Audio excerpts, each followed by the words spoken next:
Danny Lighting back with another CSR2 video. Today we're checking out this Ferrari SP3. We're going to do a stage 6 shift and tune, a stage 5 shift and tune.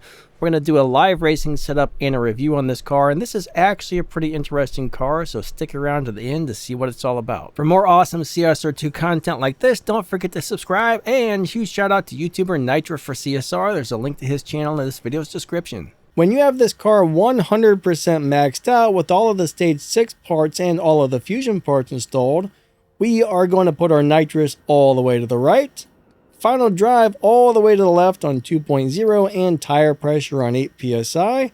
That gives us a 6.786 on the dyno time. To drive it, we are going to let go of the gas right before it launches. The needle is going to kick back to 0 RPMs. Shortly after, shift into second and then hit your nitrous, and then all the rest of the shifts right before the red line. 3, 2, 1, go. Second nitrous, third, fourth, fifth, sixth, seventh, and that's how you do it. You pretty much shift instantly into second and then hit that nitrous. Then we got a 6.808. If you get all the shifts just perfect and the launch shift perfect, you can beat the dyno time by a teeny bit, but not very much. So it will run in the high 6.7s if you get everything perfect. Let's go ahead and do a stage 5 shift pattern and tune. So if you have all the fusion parts installed with all the stage 5 parts installed, we are still going to keep our nitrous all the way to the right.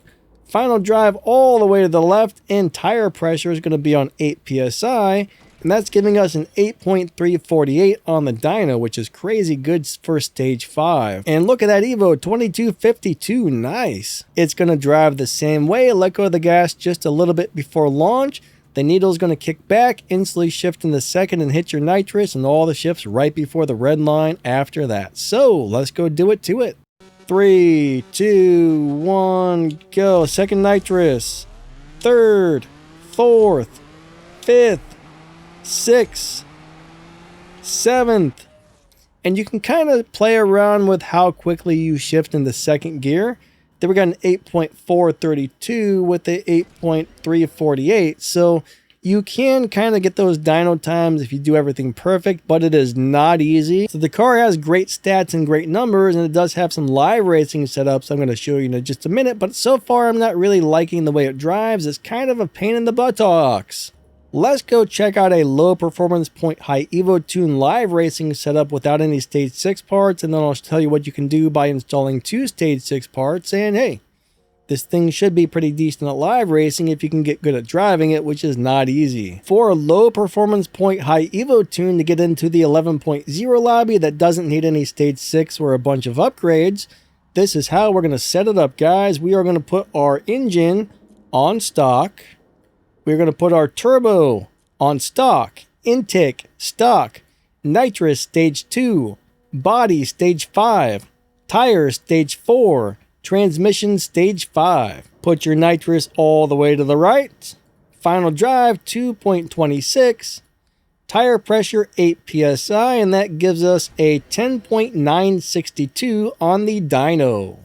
We have about 3 times as much Evo as we have performance points, which is awesome. And to drive this, we're going to let go of the gas right about number 1. The needle is going to kick back. Shortly after, shift into second and hit your nitrous. 3, 2, 1, go. Second nitrous, third, fourth, fifth. And it's actually really tricky to get the launch and the second shift in the second just right. It's kind of a pain in the butt, so I don't know, guys. Then we got an 11.035. If you get it just perfect, it runs right about a 11.0. But this is not an easy car to drive for the live racing setup. Now, if you put the body and the transmission on stage 6 parts, nitrous all the way to the right, final drive 2.71, tire pressure 8 psi, that will put you in about the 10.2 lobby, and you drive it the exact same way. It's the exact same pain in the butt. I don't like it. You saw me drive it on the last run, so we're going to leave it there. So let's do a little review on this car. So it's going to run 6.7s, 480 some miles per hour, 0 to 60 in like 0.7 or 0.8, 0 to 100 in about 1.0, maybe 1.1. So the acceleration, the top speed, and the time across the finish line is pretty darn good. It's a very, very fast car overall. but it's a big old gigantic pain in the buttocks to drive. So I don't know. You might love this one. You might hate this one. I'm not sure. I personally don't really care for the way it drives, so it's not something that I'm into. However, it is a very nice car. It does have some live racing potential. There's a lot of different ways to set it up for different things. So bottom line is, I think it's a very good car, but it's not a car that I particularly like. Thank you guys so much for watching. I really appreciate you guys a lot. And check out this short message before you go. If you would like to help support this channel so it can continue running and bringing you awesome content, below the video you will find the thank you button or the join button to become a monthly channel member, and you'll also see my merch store. In the description you will find my Discord server, my other YouTube channels, some Amazon affiliate links, some Waves audio plugin affiliate links. There's a PayPal link down there if you would like to make a donation. Supporting this channel helps keep it running and bringing you all kinds of useful information. Another really easy way to help support this channel is watch more of my videos, and if you can watch them to the end, that would really help me out because YouTube pays attention to how long people watch each video. Don't forget to like and subscribe, and maybe check out one of these videos or playlists that's about to pop up on the screen right now.